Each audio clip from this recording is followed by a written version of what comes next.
A paz do Senhor Jesus. Você tens andado segundo a vontade da tua carne ou segundo a vontade de Deus e do Espírito Santo para a tua vida?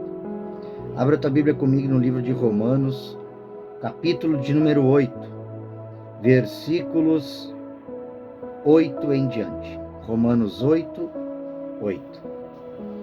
Assim vai falar a palavra do Senhor. Portanto, os que estão na carne não podem agradar a Deus. Vós, porém, não estáis na carne, mas no Espírito, se é que o Espírito de Deus habita em vós. Mas se alguém não tem o Espírito de Cristo, esse tal não é dele. E se Cristo está em vós, o corpo, na verdade, está morto por causa do pecado, mas o Espírito vive por causa da justiça. Versículo 11 e último. E seu Espírito daquele que dos mortos ressuscitou a Jesus habita em vós.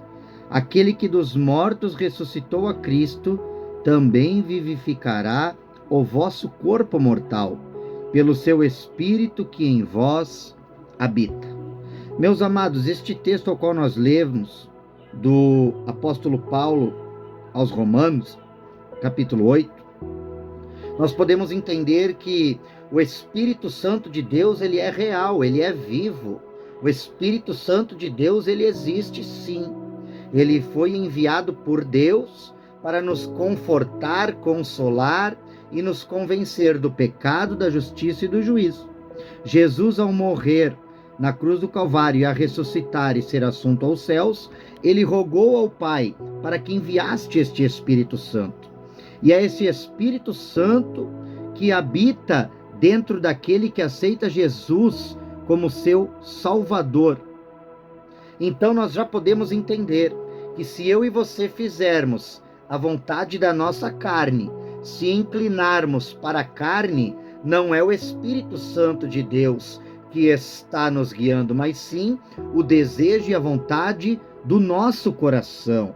E a palavra vai falar que o coração do homem, ele é enganoso.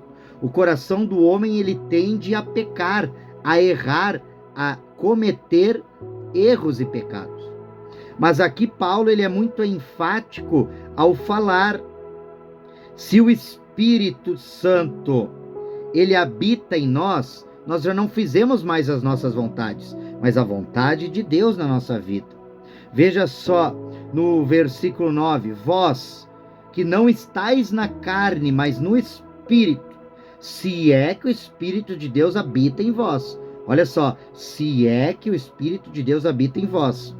Se alguém não tem o Espírito de Cristo, este tal não é dele.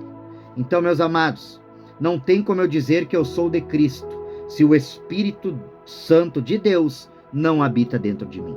Então, que nós possamos, neste dia, refletir e aceitar que somente o Espírito Santo de Deus pode nos dar vida. Nós, por nós mesmos, não conseguimos viver uma vida espiritual, mas somente o Espírito Santo pode nos dar esta vida espiritual. Então, que neste dia nós possamos entender: se o Espírito daquele que dos mortos ressuscitou a Jesus habita em nós, aquele que dos mortos ressuscitou Cristo também vivificará o nosso corpo mortal. Então, para que nós possamos ter vida espiritual neste corpo de carne, temos que aceitar Jesus como único e suficiente Salvador, para que o Espírito Santo de Deus possa entrar em nossas vidas e nos convencer a cada dia e nos formar a cada dia e forjar o nosso caráter, para que nós possamos ter o caráter de Cristo. Que Jesus te abençoe.